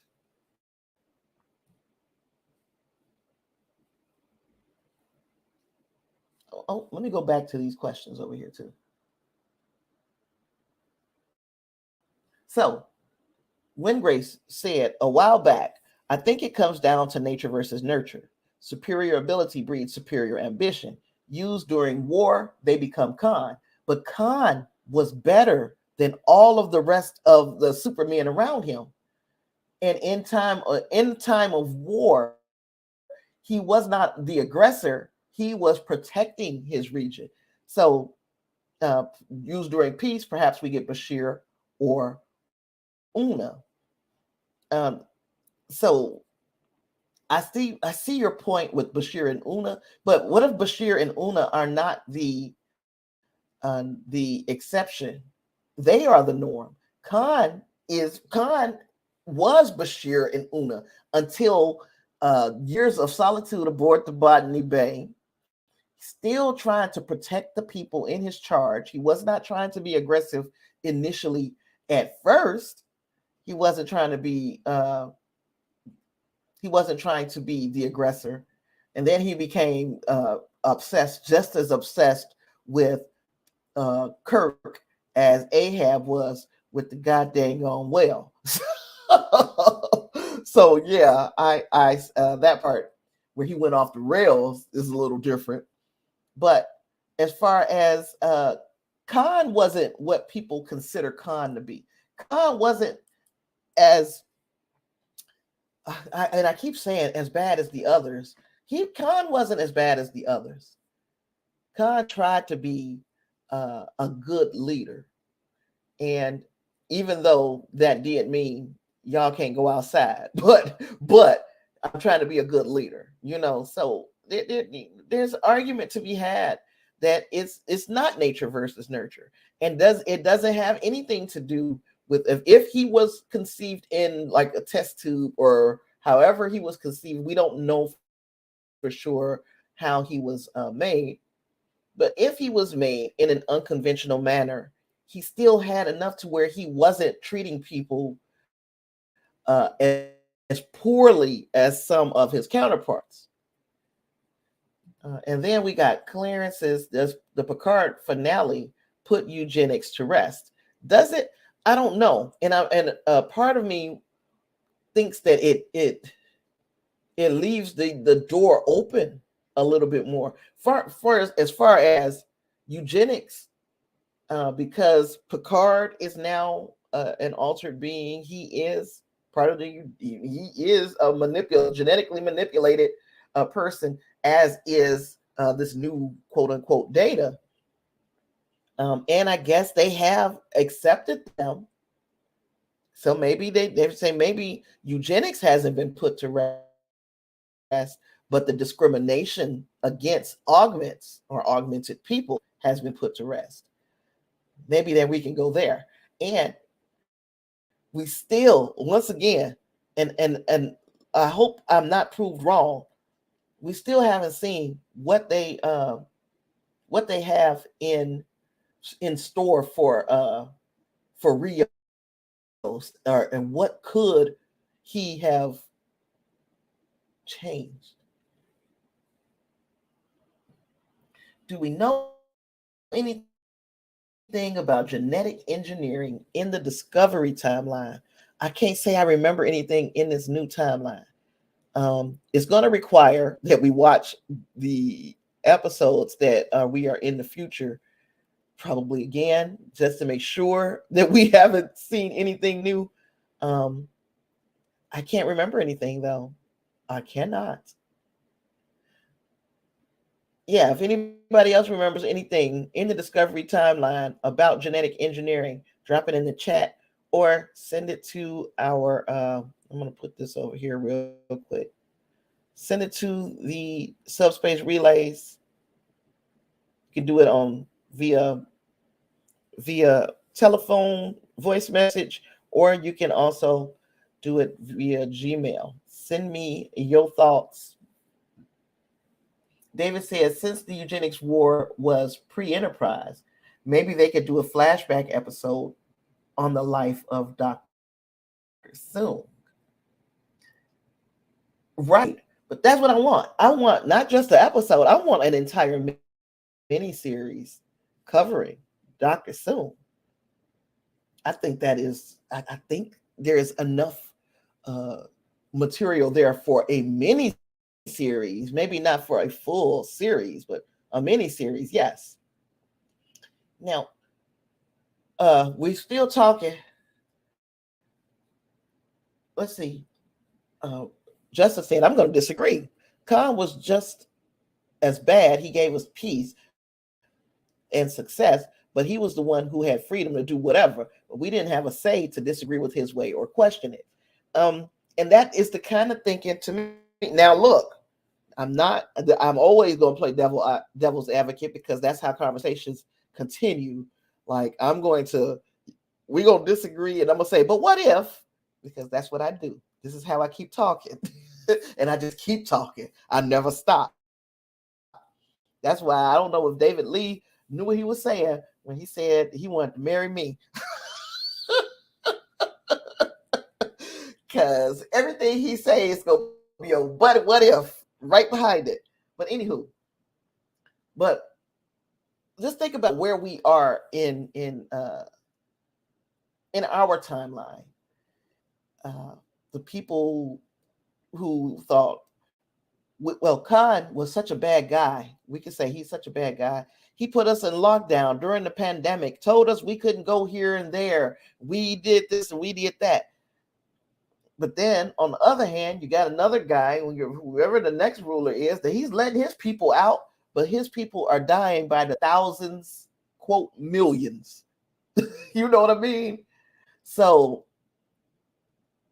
if we look at it from the standpoint of during this very aggressive period in history, Khan is ruling 1/4 of the people in the world. And he's telling them, y'all can't leave the backyard. The backyard starts to look like a prison when you're being told you can't leave the backyard. But what if he knows that right outside the gate of the backyard is a big old lion that's just roaring and going back and forth? He knows what you don't know, and he's trying to protect you from it. Could that be the case? Could that be why Khan seemed to be such a tyrannical leader to the people that he was that were underneath him, when in all actuality he just knew what else was out there? Tell me what you think. It's like, and I'm about to say Kang. It's like Kang the Conqueror in the MCU. It's like he who remains is telling them, look, don't kill me, because if you kill me, you or don't ruin you're gonna ruin this timeline, and if you ruin this timeline, some more me gonna come. You ain't gonna like them. This is the exact same premise to me, where Khan is like, look, don't go outside of these city limits. Don't go outside of this nation, because when you go outside, it's more of me, and they ain't gonna be like me. Yeah, a 7-part episode on Zoom. So yeah, that's what I want. But we can all the way back to where we began here. We got Zoom going all the way from the 2021st century timeline and push it forward to the very last time we see a Sung, which is in Picard season 3. I don't think we've seen a Sung. Let me know if I'm wrong. I think that's the furthest out we've seen one. It's Picard season 3. Yeah. We also know that Dr. Bashir, we talked about him a little bit. Dr. Bashir is augmented because these idiots couldn't accept him for who he was. I don't like, and I'm saying these idiots, I'm talking about his parents. Because as you can see, at age 6, Bashir was small, not very bright, and a bit physically awkward for his age in the 1st grade, while the other children were learning how to read and write and use a computer. Julian was still trying to tell a dog from a cat and a tree from a house. He never really could understand what was happening, but he knew that he wasn't doing as well as his classmates, and he was a disappointment to his parents. So, they went and got him fixed.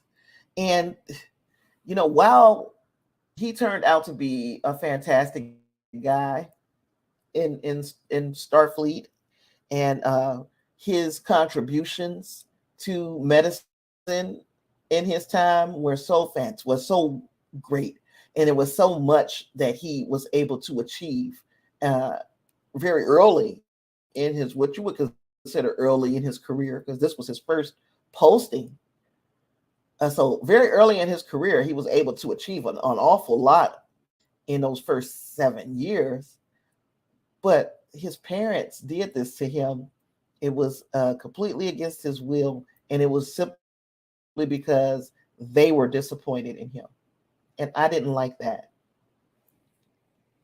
Look, when Grace says we also have down for Prodigy, you probably have this on another slide, but I always have to champion my Prodigy. I am 100% in agreement. It is the very next slide. I think this might be the last slide. I'm not 100% sure. So, yep, in Prodigy, a scan revealed that Dal-Rel was a human hybrid composed of the recessive DNA of 26 alien species. However, Dr. Yeago's admiration ended when she discovered that Tao was created by the proteges of Eric Soong. So, yes, I agree with you. I agree with you, Will Grace. I couldn't leave Prodigy out. I don't even remember if there was any mention of augments or being genetically enhanced in what's the name of it? Lower Decks. So there will be no mention of Lower Decks because I don't remember, because there is so much about wrapping my mind around what goes on in Lower Decks that I'm really wasn't here for. I just wasn't. So, but I thought this was done very well as far as excuse me, Prodigy was concerned. Um, Justice says, I love it, Tasha.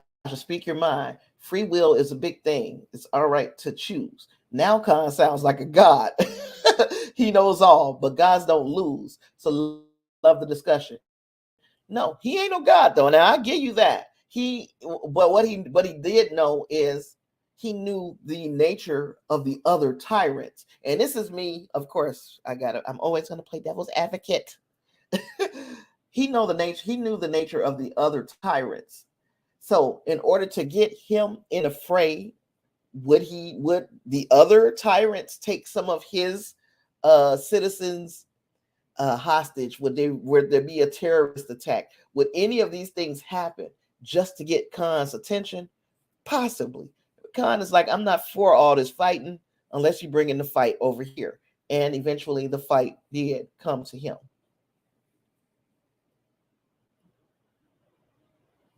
Yeah, Win Grace. Um, there were mentions in Lower Decks, but like most things with that show, it's really a reference that doesn't impact canon. Right. It's just a bunch of stuff. Just we gonna throw everything at you. Catch what you can. And if you didn't catch it, you'll catch it the next time you watch it, but just you'll catch it. But I agree. Hopefully, they'll see what Prodigy has done in such a short amount of time, and they be like, "Man, we can't let the baby brother of the show do better than us," and then they'll step their game up. To me, instead of it being, because there were some gems of episodes. Some of the episodes in this past season, I can't even tell you what season it is. I think it was season 3. Some of the episodes were far better, leaps and bounds above what we got in the earlier seasons. But there is still room to grow for Lower Decks. Lots of room to grow. But yeah, but as far as Prodigy, they did their thing. First season, they came out the gates, and whew, they came out running. So yeah, that was my last slide. I got nothing else on that. You guys tell me anything else that you think of as it pertains to eugenics in Star Trek. We got to remember we're going to see Una's trial. We know we're going to see Una be reinstated. um, we don't know if it's going to be any conditions to her reinstatement, but we also don't know if the whole doggone timeline don't change at some point in the future because of the Rio situation. Let me see. When Grace says, I think the crossover with Strange New Worlds might be a soft attempt to see if a more serious minded, real world version of Lower Decks would work. And yet they say this is all slapstick. They say it's fully comedy, which I'm not mad. Give me some funny, haha. I want to laugh a little. Yeah. But if instead of bringing lower, if we are bringing Star Trek Strange New Worlds down to Lower Decks level instead of bringing Lower Decks up to Strange New Worlds level, I got issues. We're gonna be talking about this in a matter of days. Like we got 10 days before we get to discuss the first episode of Star Trek Strange New Worlds and get into the season. But I'm telling you, week by week, we're gonna be doing the same thing that we have been doing for the other series. Ain't nothing gonna stop. We're gonna keep doing the same thing.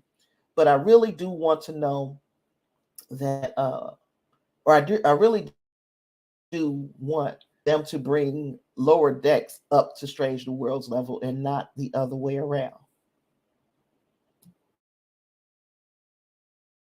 Justice says, why is it not?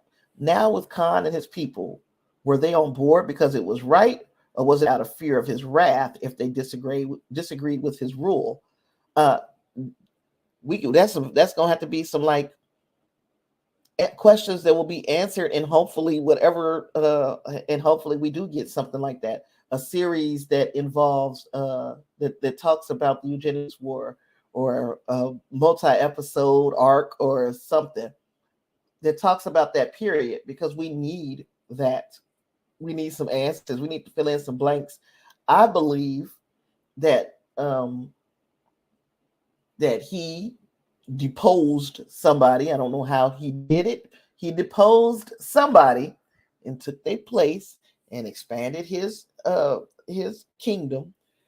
And even though people were like, we don't like this guy, he wasn't doing anything that was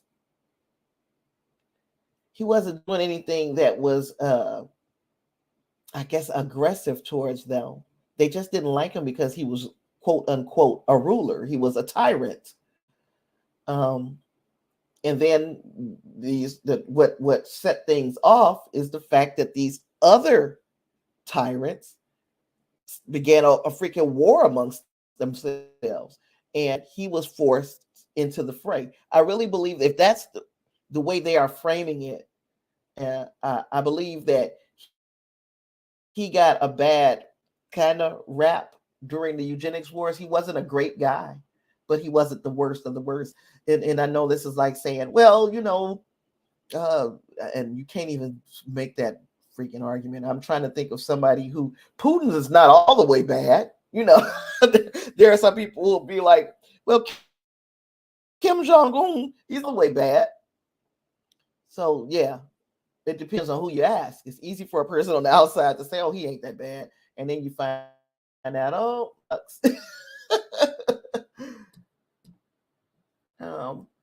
Justice said Lower Decks kind of would work in a real-time show because Orville works. So Lower Decks could be a Star Trek answer to that show.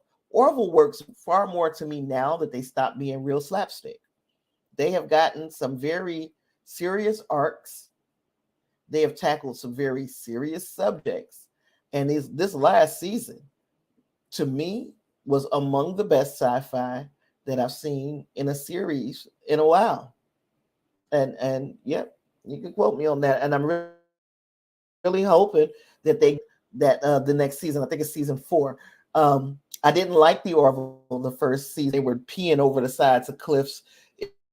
It was more or less a live action Family Guy. And what I like about Family Guy and American Dad, because I do have that kind of goofy side, what I like the most about those is that they're animated. I don't like to see adult humans doing the stuff that we doing in season 1 and part of season 2 of the Orville. But then once season 2 of the Orville hit its stride, it hit its stride. And season 3 was a masterpiece, if you ask. When Grace says, don't forget, they announced on Star Trek 1 year ago that they're doing a Khan podcast. They haven't mentioned it recently, but I assume it's still happening. I don't even remember, and I know I covered doggone Star Trek Day. Hey, we should do something big as a little conglomerate for Star Trek Day. Let's think of or not Star Trek Day. What is the other day? What day am I thinking of? It's a big date coming up, and it's a Star Trek Day.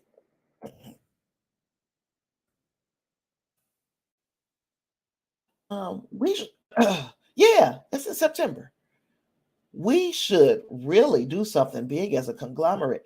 it should be, we should try to get together with discussing Trek, Win Grace, me. We could try to find if there's anybody else, who wants to come on and join in and do. That's what I was thinking about the first contact day. But you was right. It was Star Trek Day. The first thing you said. That's what I was thinking about. So we should get together and do a big thing. But that just jumped off. We should do something big together. Unless you guys, unless Win Grace, you get a better offer than me. If you get somebody that asks you to be on who is going to actually like have lots of people with all of that stuff, do it. But if you look, if it comes down to just our regular, we should really look forward to working together and putting some content together and doing panels and the such. Wayne Gray says, Nick Meyer made a surprise appearance at Star Trek Day 2022 to announce a new audio drama podcast of Star Trek Khan, SETI Alpha 5. And that's right up my alley because I listen when I'm not watching, and I try not to watch that much TV. But I listen to podcasts more than anything. I like to listen more than watch, Justin says, Tasha, love your channel. We always have. I think Khan started off well and it was good, but somewhere it went wrong. Kind of like BioShock game and Andrew Ryan. Kind of like, yeah. Or it's just like anybody who seems promising from the beginning. You get them in and then you find out what they're really about. And what he was really about is like you can't leave this country. Wherever your country is, you stay there. You don't leave out. You can't move around the way you want to. It's for your own good. Justin is also telling us to check out the Khan comics. They are very good. Yeah, you said first contact day is April 5th. It's Star Trek Day that I'm thinking of is September. So yeah, I want I think we need to, if we're gonna do something now, we should start the planning sessions of how we're gonna go about doing content for Star Trek Day. We should start making plans maybe beginning of July or so.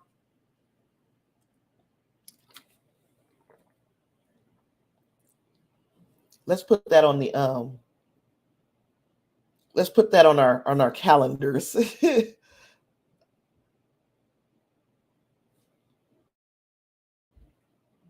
Star Trek Day is September 8th. Yes. September 8th. So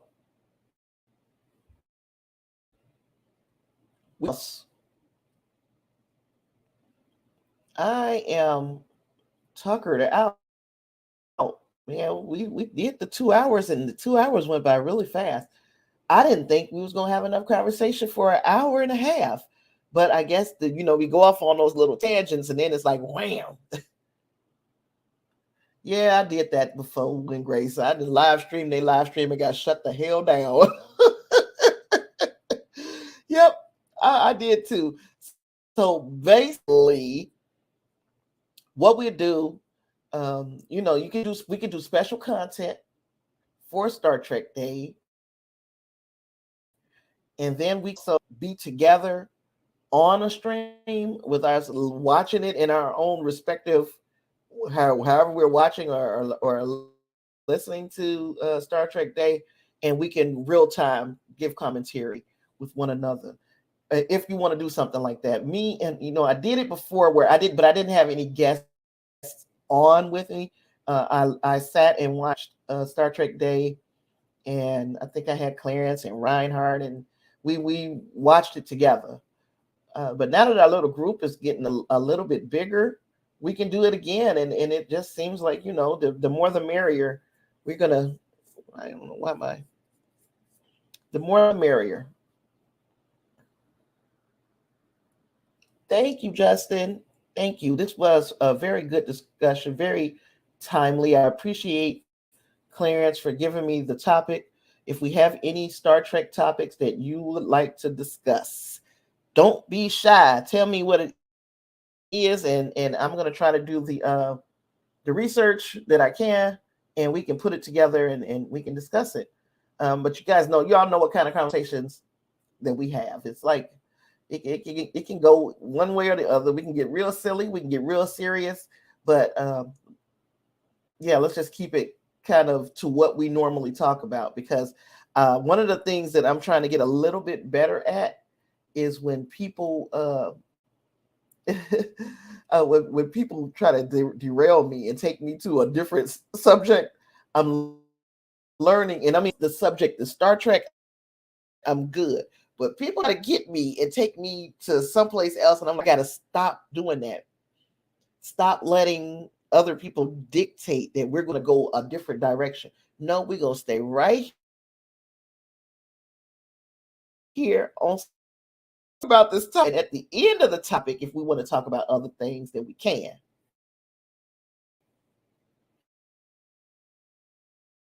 But anywho, I appreciate everybody for being here with me. Thank you so much. I'm working feverishly to get finish editing the Trek by Numbers so that I can have it up by tomorrow. Maybe not at our regular 10 o'clock. We're going to try. I'm crossing my fingers that I continue to have the amount of energy that I have right now. Let me tell you, being agoraphobic and being really introverted, and I know it don't seem like I'm introverted because I can sit and talk forever, but it's being out. I'm not that person to go out. And when I do go out, let me tell you, it takes such a toll on me. It takes so long to recover. And when I go out, I'm assaulted by Mother Nature because I have allergies and because I don't ever go out the house, or I rarely go out the house. Everything hits me. So when we went to Comic Palooza, I had fun and I enjoyed myself, but it wiped me out for the week. I was just so run down, tired, and I continually had these just allergy attacks because of going outside, and I hadn't been out since November, except for to go to the doctor. I have been to the doctor a couple times, but since November, I had been in the house. So when you stay in the house, how many months was that? 6? When you stay in the house for 6 months and go outside, everything just assaults you at once. And that's how I felt. And that's why I didn't stay long at Comic Palooza. But the fact that I went at all was like, wow, I can't believe I did this. And I had so much fun meeting Clarence and Jonathan and Clarence's lady friend who is expecting. So she gets in radiating the entire place. We had a great time. I hope we should do it again next year. And there is another convention that I'm considering trying to do. I'm trying to work myself out of my comfort zones. So y'all let me know. I don't know if anybody can relate to that. Does anybody else have that going outside problem? I definitely haven't been out the house. I don't want to go again. I'm walking. I did take a walk, but when I take a walk, I'm not pretty much worried about somebody coming and getting in my space. So, look, I can keep talking forever, but I'm not going to do that. We're going to go and going to eat dinner, and I will see you guys in the next one. Like I said, Trek by Numbers. Hopefully tomorrow. I'm still working on the editing. I got about 4 more minutes. We're going to call it 4 more minutes. It's probably about another 20 to 30 minutes of editing, because 4 minutes takes me a long time to get put together what I want to do. So everything else is done though. I got the music laid down. I got my vocal part down. I just got to put the doggone finishing touches on it. So maybe about another 30, 45 minutes of work, and it'll be ready. So with all that, thanks y'all. Thank you. And I'll see you guys in the next one. Oh, Clarence is discussing Trek. Now, I didn't ask him while he was on here if he was doing his show. He told me last week that he would be. So if he's doing his show, don't forget to join us over there at 8 o'clock tonight. See you guys in the next one.